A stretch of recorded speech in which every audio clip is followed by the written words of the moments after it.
having that emotional attachment to it suddenly means you don't treat it as much like a business relationship, a professional relationship, and oftentimes you do disservice to the tenants as you do to yourself. And so I would just encourage you, like, if you are looking to, and you say, I do have a property I'm moving out of, I'm locked into this interest rate. As you said, Michael, it's an asset, not considered debt in that case.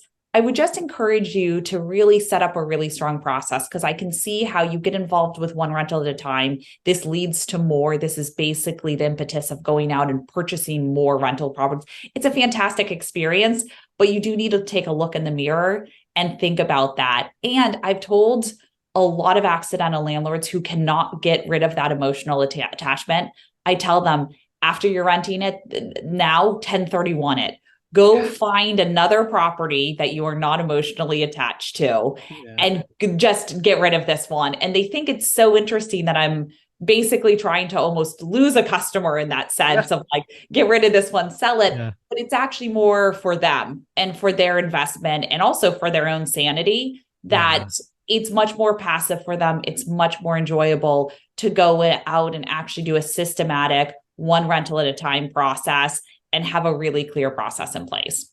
Yeah, it is so much about, this is just about the numbers and process and procedures and audit trail. Emotion should be a part of it. In fact, anytime I've let emotion get into mine, I make bad decisions.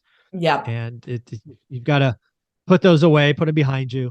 There's plenty of things in life where emotion's an asset. Being a landlord is not one of them. So, yeah. And I've had accidental landlords who've actually really surprised me, where they go in and they make changes to the property to become unemotionally attached to it.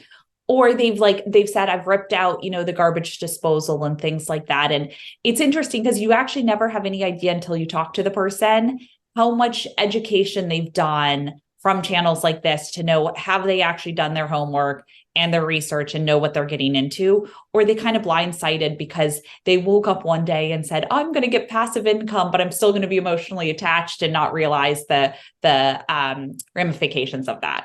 Yeah. Well, one of the things that you do for everyone at One Rental at a Time is you have a 30-day trial at hemlane.com. You also have a PDF in the free course, or if they want to watch videos in the paid course. Folks, if you are thinking about someday you might be an accidental landlord, take the 30-day trial, play with it, advertise the property, do repair requests, collect money, try to remove emotions, audit trail, all of that. So